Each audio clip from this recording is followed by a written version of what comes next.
우리 다 함께 인사 나누겠습니다. 여러분 어떻습니까? 예, 좋습니다. 우리 좌우 옆에 뒤에 계신 분들과 세 분 이상씩 좋은 날입니다. 행복한 날입니다. 인사 나누도록 하겠습니다. 네, 좋은 날입니다. 행복한 날입니다. 예, 반갑습니다. 오늘 저는 여러분들과 함께 하나님을 의지하는 우리 성도들, 우리 믿음의 사람들에게 하나님이 주시는 이 풍요에 대해서 잠시 은혜의 말씀을 나누고자 합니다. 어느 바닷가에 갈매기 한 마리가 살고 있었습니다. 상공을 나르다가 부둣가에 버려진 썩은 물고기 한 마리가 있는 걸 발견했어요. 그리고 그 갈매기는 그 썩은 물고기를 주목하여 볼 때 아무도 거기에 관심이 없다는 것을 알았습니다. 가진 최고의 속도를 가지고 그 물고기를 향해서 돌진했고 썩은 물고기를 입으로 부여잡았습니다. 하늘로 비상하여 날아가는데 어떻게 그것을 알았는지 주변에 있던 갈매기들이요, 한 수백 마리가 같이 떼를 지어서 썩은 물고기를 잡아채려고 쟁탈전이 벌어지기 시작한 겁니다. 물고기를 부여잡고 있던 이 갈매기가요, 창공으로 비상하려고 가진 노력을 다합니다. 그런데 옆에서 또 다른 갈매기 한 마리가 공격을 하니까 피하고, 또 다른 갈매기가 공격하니까 피하다가 당황한 나머지 입을 벌리다가 그 썩은 물고기를 놓쳐버린 거죠. 그 썩은 물고기를 잡고자 수백 마리의 갈매기가 일제히 달려들면서 밑으로 바닷물로 돌진하기 시작하는데요. 최초 이 물고기를 부여잡았던 이 갈매기는요, 하늘로 솟아오르면서 자신 앞에 펼쳐진 하늘의 푸르름과 이 창공을 보면서 그동안 느끼지 못했던 여유와 그리고 그 풍요를 마음속으로 느낄 수 있게 됐습니다. 한 주간 우리가 하루하루의 삶을 살아가면서 우리는 최선을 다해서 열심히 자신의 삶을 이루기 위해 무엇인가를 노력하며 살았을 것입니다. 그런데요, 바쁘기만 하면, 그리고 힘들기만 하면요, 우리의 마음속에 여유가 상실돼요. 하나님이 우리에게 주신, 그리고 우리에게 부여하신 이미 주어진 이 세계에 대한 여유와 그리고 하나님의 평안함을 상실하기가 쉬워요. 사랑하는 성도 여러분, 오늘 하루 지금 이 순간 하나님 앞에 예배 드릴 때 하나님을 향하여 하나님을 주목하여 볼 수 있는 은혜가 있기를 소망하며, 또한 그 속에서 우리에게 주어지는 하나님 안에 있는 그 풍요가 누려질 수 있기를 주님의 이름으로 축복합니다. 특별히 오늘 저는 여러분들과 함께 의지하는 자에게 주시는, 하나님을 의지하는 자에게 주시는 하나님의 풍요에 대해서 이야기하려고 하는데요. 기록한 세 가지의 말씀 가운데는 공동적으로 의지하다라는 단어가 있습니다. 근데 이것은 각각 헬라어든 히브리어든 공통적인 의미가 있는데, 의지한다라는 것은 확신한다, 희망한다, 피하여 쉰다, 이런 뜻을 가지고 있어요. 확신한다, 희망한다, 피하여 쉰다. 그렇습니다. 오늘 여러분과 함께 이 의지함에 대하여, 그리고 하나님이 주신 이 풍족한 이 삶, 하나님 안에 있는 이 풍요에 대해서 세 가지 말씀을 가지고 은혜를 나눌 텐데요.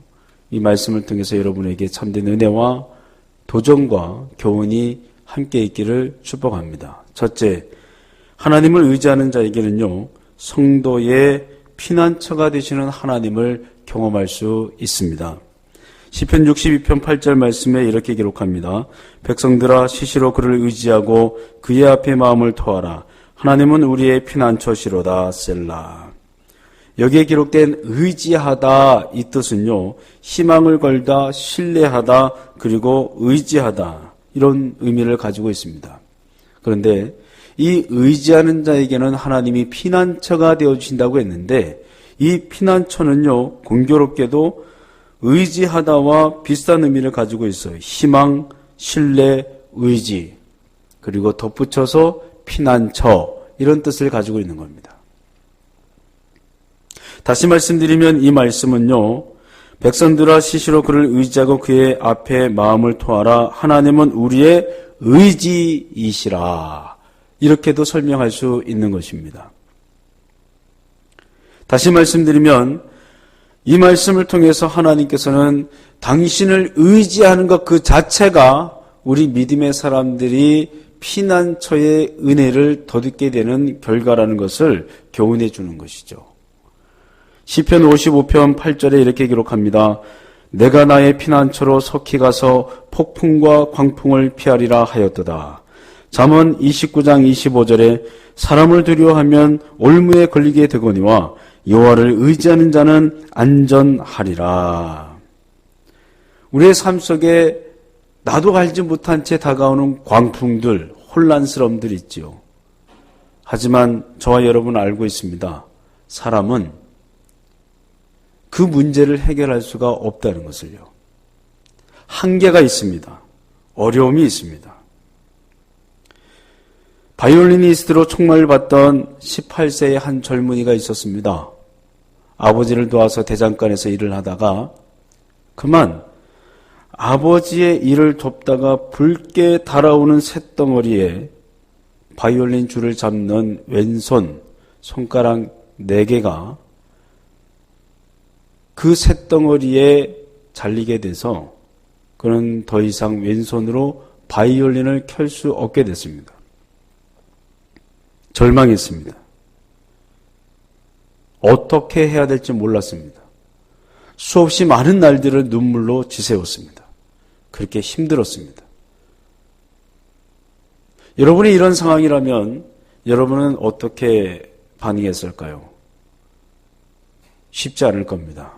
모든 희망이 무너지고 모든 소망이 절망으로 바뀌는 그 순간이기 때문에 어떻게 해야 될지, 무엇을 해야 될지, 그는 그 순간 그리고 그 많은 시간들을 고통스러워할 수밖에 없었습니다. 그런데 그때 그는 그 어려운 상황 가운데서, 그 절망의 순간 가운데서 한 가지 결단을 하게 됐어요. 바로 하나님을 의지하는 겁니다. 하나님을 의지하는 겁니다. 그리고 그 하나님을 향하여 피하여 숨기로 결정한 것이죠. 그 하나님 앞에 믿음으로 의지하고 피하여 그 숨는 그 순간 하나님이 그에게 말씀하시고 감동하기 시작했습니다. 오른손으로 바이올린을 잡으라는 것입니다.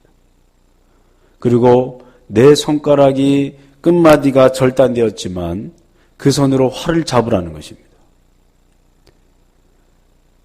익숙하지 않은 오른손으로 바이올린 줄을 잡기 시작할 때요, 그는 그 고된 훈련을 감내하는 게 너무 고통스러웠습니다.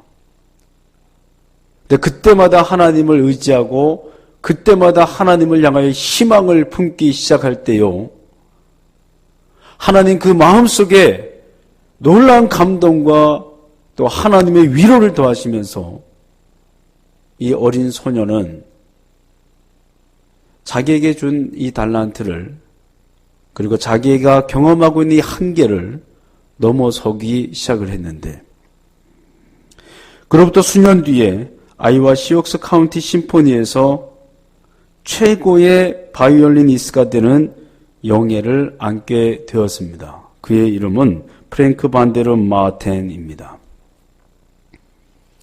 사랑하는 성도 여러분, 하나님을 의지하게 될 때 하나님은 우리의 피난처가 되십니다. 하나님을 희망하기 시작할 때 하나님은 여러분의 피난처가 되어 주시는 것입니다. 두 번째로, 하나님을 의지하는 성도는요, 풍족한 삶을 누릴 수 있게 됩니다. 잠언 28장 25절 말씀에 이렇게 기록합니다. 욕심이 많은 자는 다툼을 일으키거니와 여호와를 의지하는 자는 풍족하게 되느니라. 욕심이 많은 사람은 다툼이 많지만 여호와를 의지하는 자는 풍족한 삶을 살게 된다는 것입니다. 여기에 여호와를 의지한다라는 말은요, 여호와 하나님을 계속하여 전적으로 의지하는 상태를 말합니다. 여호와 하나님을 계속하여 전적으로 의지하는 상태. 그냥 단순히 한 번 의지하고 마는 것이 아니라 풍족한 삶을 누리게 되는 사람은 어떤 사람이냐면 여호와 하나님을 지속적으로 계속하여 그 하나님을 향해서 의지하는 그 상태를 이야기하는 거죠. 미래적 의미로 하나님은 그들에게 풍족함을 약속해 주십니다. 시편 23편 1절과 2절 그리고 4절에 다윗의 고백이 나오죠. 여호와는 나의 목자시니 내게 부족함이 없으리로다. 그가 나를 푸른 풀밭에 누이시며 쉴만한 물가로 인도하시는도다. 내가 사망의 음침한 골짜기로 다닐지라도 해를 두려워하지 않을 것은 주께서 나와 함께 하심이라. 주의 지팡이와 막대기가 나를 안위하시나이다. 성서신학자들 가운데 어떤 이들은요, 이 시는 다윗이 아들 압살롬에 의해서 고난당하고 그의 쿠데타로 인해서 도망가는 그런 아버지로서 너무나 큰 고통을 느끼고 있는, 그리고 모든 권리를 내려놓을 수밖에 없는 그 처참한 현실 속에 지어진 시라고 이야기를 합니다. 사실 이런 상황 가운데 다윗의 고백은 이렇게 이루어질 수 없다고 생각할 수밖에 없죠. 그런데 다윗은요, 이때 뭐라고 말합니까? 내게 부족함이 없습니다. 푸른 풀밭에 내가 누워 있습니다. 주님의 지팡이와 막대기가 나를 안위하고 계십니다. 너무나 모순된 고백을 다윗은 하나님 앞에 올려드리고 있어요. 이 시대를 살아가는 저와 여러분 아시지 않습니까? 우리가 집이 없는 게 아닙니다. 못 먹고 사는 시대는 아닙니다. 그런데요, 이상하게 공허합니다. 힘듭니다. 괴로운 일들이 참 많습니다. 다윗은 왕이었습니다. 모든 것을 다 가지고 있었습니다. 아들의 쿠데타로 모든 것을 내려놓게 됐습니다. 아무것도 없는 그 상황 가운데 그는 이야기합니다. 내게 부족함이 없습니다. 무슨 말씀입니까? 하나님이 주시는 풍족함은요, 우리의 가진 것과 상관이 없는 거예요. 하나님이 주시는 풍족함은요, 우리의 영적인 풍족함인 거예요. 물론 주님이 여시면 재물도 하나님께서 풍부하게 우리에게 부어주십니다마는 다윗은 그것을 누렸죠. 그러나 무엇보다 더 근본적인 건요, 하나님이 우리의 영에 부어주시는 풍요예요. 할렐루야. 하나님을 의지하는 사람에게, 하나님을 지속적으로 반복적으로 하나님을 의지하여 믿음으로 반응하는 그 사람들은요, 하나님께서 그 사람에게 영적인 풍요와 만족을 주시는 줄로 믿습니다. 세 번째, 하나님을 의지하는 자에게는요, 하나님이 새 힘을 부어주십니다. 이사야서 40장 31절 말씀, 오직 여호와를 앙망하는 자는 새 힘을 얻으리니 독수리가 날개치며 올라감 같을 것이요 다른 박질하여도 곤비하지 아니하겠고 걸어가도 피곤하지 아니하리로다. 여기에 기록되고 있는 앙망하다, 이 말은 기대하다, 기다리다, 의지하다, 쳐다보다, 대망하다, 이런 뜻이에요. 기대하는 거죠. 공통된 의미는 의지하는 겁니다. 이 의지함을 기본으로 해서 덧붙여진 의미는 여호와 하나님을 기대하고 기다리고 쳐다보고 대망하는 겁니다. 하나님을 끝까지 기대하는 것입니다. 의지한다라는 말은. 이런 사람에게 하나님은 어떤 은혜를 주시는가? 새롭게 하신다는 거예요. 새임을 얻으리니. 이 새롭게 한다는 의미는 참 깊은데요. 여러분 기억하셨으면 좋겠어요. 통과하다, 번창하다, 소생하다 이런 뜻이 있어요. 통과하다, 번창하다, 소생하다. 즉 여호와 하나님을 의지하는 사람, 여호와 하나님을 대망하고 여호와 하나님을 기대하는 사람은요, 하나님께서 우리 믿음의 사람들의 이 세계 속에서 통과해야만 하는 고난들, 어려움들, 여러 문제들이 있는데 그 여러 여건들을요, 하나님이 새 힘을 주셔서 그 과정을 넘어설 수 있도록 도와주시는 것입니다. 할렐루야. 이것이 여호와 하나님을 의지하는 자에게 주시는 하나님의 축복이에요. 한 주간 뉴스를 보면서 참 좋은 일도 있었지만 안타까운 보도도 많이 듣게 되었어요. 20대 젊은 어머니들이 육아의 스트레스를 견디지 못해서 자녀들을 학대하거나 죽음으로 내모는 비극적인 이야기를 우리 뉴스를 통해서 듣게 되었습니다. 안타깝습니다. 현대인들의 아픔은요, 다른 게 아니에요. 상대적 빈곤이에요. 영적 빈곤이에요.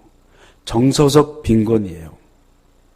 먹고 사는데 지장이 없는 오늘 이 시대에 살아가는 우리 여러분들 모두는요, 자칫 잘못하면 정서적으로, 영적으로 빈곤에 시달리게 돼서 순간적으로 잘못된 선택을 할 수 있는 여러 위험에 노출되어 있는 것이죠.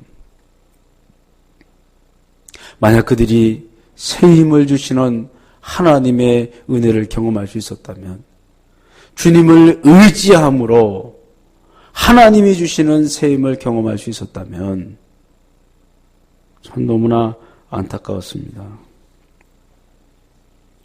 신학자 C.S. 루이스가 악마의 편지라는 책을 썼어요. 거기에 보면 한 남성이 영국의 어떤 신사가 도서관에 가서 책을 읽는 습관이 있는데, 하루는 마침 그가 책을 읽으려고 하다가 하나님이 너무 궁금했어요. 그래서 이 하나님과 관련된 이 책을 호기심이 생겨서 고르려고 생각을 했습니다. 하나님은 어떤 분일까? 그분은 나와 어떤 관계가 있을까? 그때 사단이 와서 속삭이며 말합니다. 그런 골치 아픈 생각은 무엇 때문에 하냐? 곧 점심시간인데 쓸데없는 생각하지 말고 밥이나 먹으러 가자. 점심시간의 유혹이 골치 아픈데 뭐하러 생각하는가? 밥을 먹다가 또다시 생각이 났습니다. 하나님은 어떤 분이실까?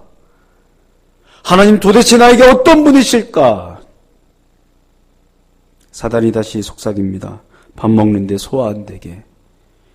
그런 건 나중에 밥 먹고 나서 생각할 수 있잖아. 우리 그때 가서 생각하자. 우선 밥이나 먹자. 식사를 끝내고 하나님에 대한 생각에 또다시 깊이 몰두하게 되는 그 순간 사단이 얘기합니다. 그런 생각은 한가할 때도 되잖아. 오늘은 집에 가서 할 일이 많으니까 다른 날 생각하자. 결국 이 신사는요, 하루 종일 하나님에 대한 어떤 지식도 얻지 못하고 발걸음을 돌려 도서관에서 집으로 갔습니다. 그 모습을 지켜보는 사단은요, 신사의 뒤에 서서 씩 하고 미소를 짓는 거예요. 사탄의 전략은요, 하나님에 대한 일들을 미루게 하는 거예요. 내가 지금 하나님을 의지해야 될 그 순간, 그 하나님을 대망해야 될 그 순간, 그 하나님을 희망해야 될 그 순간에 사단은 우리를 향하여 계속해서 주님을 바라보지 못하게 하고 미루게 하는 것이죠. 그래서 결국 하나님이 당신을 의지하는 자에게 주시는 풍요를 맛보지 못하게 하는 것입니다. 하나님 아버지께서는 오늘 여러분들을 향해서 말씀합니다. 풍요의 삶으로 나아오라고. 당신을 의지하는 자에게는 풍요함을 허락해 주겠다고.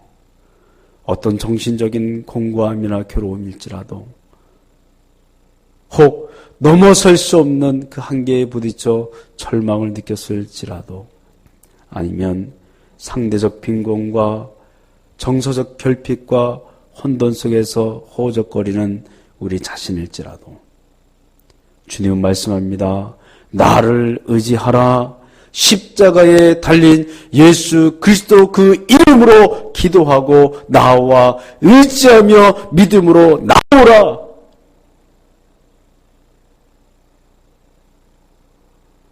주님은 그들에게 참된 힘과 평안을 주시며 오늘 성경이 약속하고 있는 바와 같이 피난처가 되어주시고 풍족하게 하시며 또한 새 힘을 주시겠다고 말씀하시는 줄로 믿습니다.